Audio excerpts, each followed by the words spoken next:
Hi everyone, I have another video for you today. I have one story and it is a long one. I hope you enjoy. Here is the title of the first story. I thought she was perfect. Until I discovered her creepy obsession with me. I never thought it would be me. You know, the guy who gets involved with the crazy, obsessive, clingy girl. I was always the one who laughed at friends who had those horror stories. I thought I was smart enough to recognize red flags, to keep things casual when needed. I had my fair share of relationships, nothing too serious, but everything had always ended amicably, or at least without any drama. That was until I met Sophie. It started innocently enough. I'm a 29-year-old guy, fairly independent, working as a software developer in a mid-sized city. Sophie was someone I met through mutual friends, easygoing, kind of quirky, definitely attractive in a way that made you want to know her more. She was funny, loved to talk, and had this charm about her that made everyone around her comfortable. We hit it off almost immediately at a party hosted by a friend of mine. We talked for hours that night, and honestly, I thought she was a great person. Nothing seemed weird or off-putting. After a few weeks of texting, we started hanging out more. Coffee dates. Movie nights. I thought we were taking it slow, but looking back, I should have noticed something early on. Sophie wasn't like the other girls I had dated. She didn't play it cool. It was small things at first. The constant texts. The checking in, every couple of hours. Hey, what's up? How's your day going? And I'm not talking about normal. I care about you. Check-ins. No, this was different. It was almost like I had to report in. But I brushed it off as excitement on her part. Who doesn't enjoy talking to someone new they're interested in? But then, Sophie started doing things that made me a little uncomfortable. The first sign that something was off came when I made plans with some friends one Friday evening. I had a few drinks, laughed with the guys, and ended up texting Sophie at about 11 p.m., just to say goodnight. We had a nice little chat, and I went to bed. The next morning, I woke up to a barrage of messages. I hadn't even looked at my phone until then. Sophie had sent me at least 10 messages, ranging from casual to intense. I saw you were out last night. You didn't mention anything about it. Are you drinking? I don't like when you drink too much. It's not good for you. Why didn't you text me when you got home? I was worried. I don't like the idea of you being out late without telling me. I just want to know you're okay. I'm sure I looked like an idiot trying to explain that I hadn't even thought to update her while I was out with friends. I never had to check in when I was hanging out with my own buddies, so I was confused about her reaction. She seemed almost possessive. Looking back, I realized now that I should have addressed it then. But I didn't. I apologized, told her I'd be more mindful of it in the future, and thought it was just a one-time thing. But it wasn't. The next few weeks went by with Sophie becoming more and more intense. She would pop up at random places I went to, a bookstore, the grocery store, even at my favorite bar. She'd be there. Accidentally.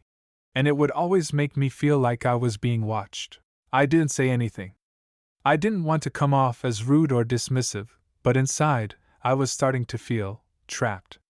Sophie was like a shadow. The worst part of it all didn't come from Sophie's clinginess. It came from the way she manipulated situations to make me feel guilty for not giving her more attention. One night, we went out for dinner. It was supposed to be a casual date, but she started to ask me really specific questions about my past relationships. I answered honestly, but then she asked about a girl I had dated over a year ago. Sophie wasn't the type to be insecure, or at least I didn't think so, but she kept pushing. Was she prettier than me? Sophie asked. Do you still talk to her? I reassured her. No, of course not. That was a long time ago, and I'm with you now. But she wouldn't let it go. She would bring up this ex every time we had a serious conversation. I started noticing a pattern. Whenever Sophie was feeling insecure, she'd start comparing herself to my past girlfriends. It wasn't about her not trusting me. It was about her not trusting herself. The breaking point came about 2 months into our relationship. I had a business trip planned, and Sophie asked to come with me. At first, I thought it was sweet. She wanted to spend time with me. But I knew I needed to focus on work and that it wasn't the right time.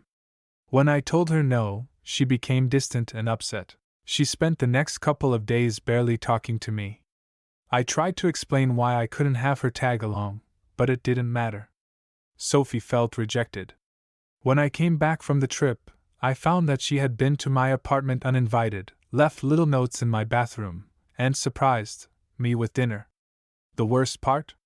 She'd rearranged my bookshelf. She made my space feel like hers. The final straw came when Sophie showed up at my office one day unannounced. I had been working on a tight deadline, and I didn't need anyone distracting me. When I saw her in the lobby, she smiled and waved like it was completely normal to be there. "Hey, I brought you lunch," she said cheerfully, holding up a bag from my favorite sandwich shop. My heart sank. I didn't even know how to react. I told her I didn't need lunch and that I was in the middle of something important. Her face faltered, but she didn't leave. She stood there in front of my desk, staring at me with those wide eyes, and suddenly, I felt like I was suffocating.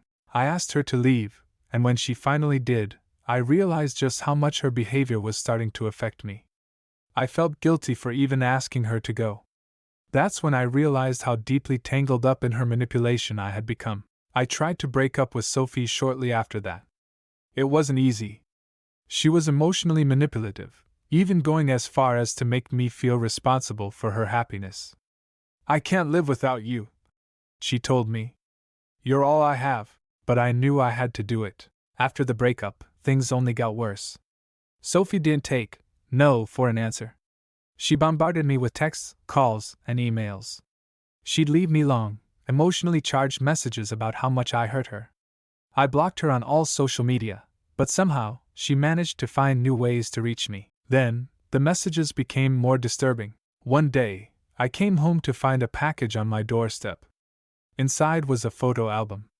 It was full of pictures of me, pictures taken without my knowledge. Some of them were from the business trip I'd taken months ago. Some were of me walking into my building. Some were from when I went out with friends. Sophie had been following me for months. It was the most unsettling thing I've ever seen. I immediately changed my locks and contacted the police. They took the situation seriously but said it was a he said, she said scenario. They couldn't do much without more concrete evidence. I was terrified that Sophie's obsession was only going to escalate.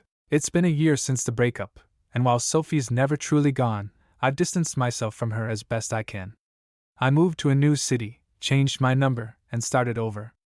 I've learned a lot from this experience, the most important being that not everyone is who they seem to be at first. I still have nightmares where Sophie is lurking in the background, watching me, controlling my every move. Sometimes, I feel like I'll never truly escape her. Moving to a new city was supposed to be the fresh start I needed. I thought the distance, the new environment, would make Sophie a distant memory, someone I could leave behind and forget about. But the reality was far more complicated.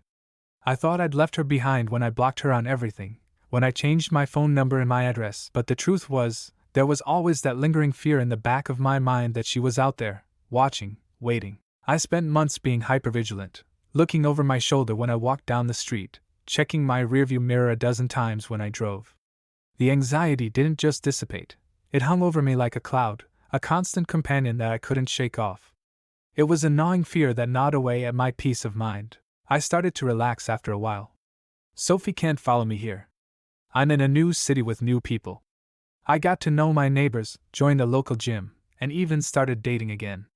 I told myself that I was doing fine, that everything was getting better. But then, the strange things started happening. It began with the sound of footsteps outside my apartment late at night. I didn't think much of it at first. I just assumed it was my neighbors or maybe someone from the building. But it happened again the next night. And the night after that.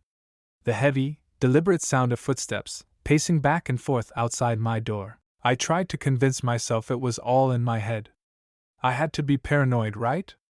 After all, I was still dealing with the residual anxiety from my previous relationship. But then one evening, as I was coming home from the gym, I saw something that made my blood run cold. I walked up to my building, headphones in, lost in my own thoughts, when I glanced up. Standing just outside the entrance, across the street, was a woman. Her back was turned to me, but there was something about her stance that made my heart race. It was a feeling that I couldn't shake. The way she stood there, unmoving, like she was waiting for something or someone, I froze. For a split second, I thought I saw her turn her head, and for that brief moment, I swear I saw her eyes, bright, familiar. The hair was different, but the posture, the way she carried herself, it was unmistakable. I didn't even know if I should trust my instincts at that point. I wasn't sure if I was just spiraling, imagining things, or if this was real. The woman disappeared into the night before I could get a better look. But I couldn't ignore the sense of dread that washed over me. I had to know who it was. I had to find out if it was just some random person, or if my worst fears were coming true. I didn't want to be the kind of person who jumps to conclusions, but I couldn't shake the feeling that I had just seen Sophie. The next day, I went through my usual routine, trying to push the paranoia out of my mind. But it was hard. The thought of her tracking me down, following me once again, felt like a nightmare I couldn't escape. I kept thinking back to the pictures in that photo album she'd sent me, all those random snapshots of my life. How many other times had she been watching me, taking note of where I went, what I did? It wasn't until the third day after I saw the woman outside my building that I received the first message. I had just finished a long day of work, feeling a slight sense of relief that everything seemed to be settling down. Then I checked my phone. There it was. A text message from an unknown number. It read, "I see you're doing well. You're so easy to track, you know. Maybe you should be more careful about who you trust." My heart dropped. I froze in place. The words on the screen felt like they had been burned into my brain. The message was chilling, so cold and detached, but somehow it had an unmistakable sense of familiarity to it. The phrasing, the tone, it reminded me of Sophie. The way she used to speak to me when she was upset or when she wanted to assert control over the situation. I knew I had to be careful. But what could I do? I had already blocked Sophie everywhere I could think of. There was no way I could trace the number. The dread started creeping in again. This wasn't just paranoia. She had found me. I did what I thought was the only logical thing. I contacted the police again. This time, I explained everything. How Sophie had stalked me in the past, how I had moved to this new city in hopes of escaping her, and how I had started seeing signs that she was still following me. The officer I spoke to seemed sympathetic but firm. They couldn't do much without concrete evidence, but he promised to keep a lookout and advised me to be cautious. That night, I locked all my windows and doors and set up a few extra security measures, but I felt like I was living in a cage, constantly on edge. The feeling of being watched never left me. The next week was a blur of increasing tension and paranoia. Every time I left my apartment, I couldn't shake the feeling that someone was behind me. I became hyper-aware of my surroundings, scrutinizing every face on the street, trying to figure out if someone was following me. It wasn't long before the little incidents started piling up again. I'd come home to find my mailbox filled with random notes, cryptic, unsettling messages that were eerily similar to the ones Sophie had sent me after we broke up. But these weren't just words, they were threats. "I'm closer than you think. You can't hide from me. You never could." The messages were written in a shaky hand, almost like someone was trying too hard to disguise their handwriting. But I knew it was her. It had to be. Then, the worst thing happened. One afternoon, after coming home from work, I walked into my apartment to find a picture of myself on my kitchen counter. It wasn't an old photo. It was recent. It was taken at the gym I went to, just a few days ago. The photo was clear as day, and the most chilling part was that it wasn't just a casual shot. It was of me walking out of the gym, looking over my shoulder. That was the moment I realized I had no choice but to take drastic action. I knew it was time. I couldn't live in fear any longer. This was getting out of hand. I had to confront Sophie, face to face, to finally put an end to this. I was tired of running, tired of being scared. So I called her. I didn't know if she'd even pick up, but I had to try. The phone rang twice before she answered. "Hello?" Sophie's voice was calm, but I could hear the undertone of something darker there. Something almost too calm. "Sophie, what the hell is going on?" I asked, my voice shaking with a mix of anger and fear. "Why are you doing this to me?" There was a long pause on the other end, and then she spoke, her voice soft but eerily composed. You don't get it, do you? You think you can just leave me, forget about me, but you're mine. You always will be. My stomach churned. This wasn't the girl I had dated. This was someone else, someone completely different. Someone dangerous. I tried to stay calm, but inside I was falling apart. I don't want anything to do with you anymore, Sophie. You have to leave me alone. Her laugh was almost sweet, but it sent chills down my spine. You think you can tell me what to do? You think you can just walk away from this? You're wrong. I had heard enough. I'm calling the police, I said, my voice firm. I'm done with this. You're not welcome in my life anymore. You can't run from me, she said, her voice chillingly calm. I'll always find you. And then the line went dead. I hung up and stared at my phone, trembling. It was clear now. Sophie had crossed the line. This wasn't just obsession anymore. This was dangerous. I immediately took action, contacting the authorities and taking every precaution I could. The police were able to investigate and eventually located Sophie. It wasn't easy, but with the evidence I had, the photos, the messages, the bizarre encounters, they were able to press charges. Sophie was arrested, though I can't say it gave me peace. It was over, but in a way, it never truly felt like it was. I still look over my shoulder sometimes, still wonder if she's watching from the shadows. I'm still rebuilding my life. Every day feels like a new battle against the fear and the haunting memories of what she put me through. I wish I could say I was completely over it, but there are days when the fear creeps back in. But one thing's for sure, I'll never let myself fall into a situation like that again. That is the end of the story. People like Sophie scare me. It is very uncommon for people to be like that, but the chances are never zero. I hope you enjoyed the stories. There is a link in the description for my Reddit Stories playlist. Go watch them if you like. Have a great day.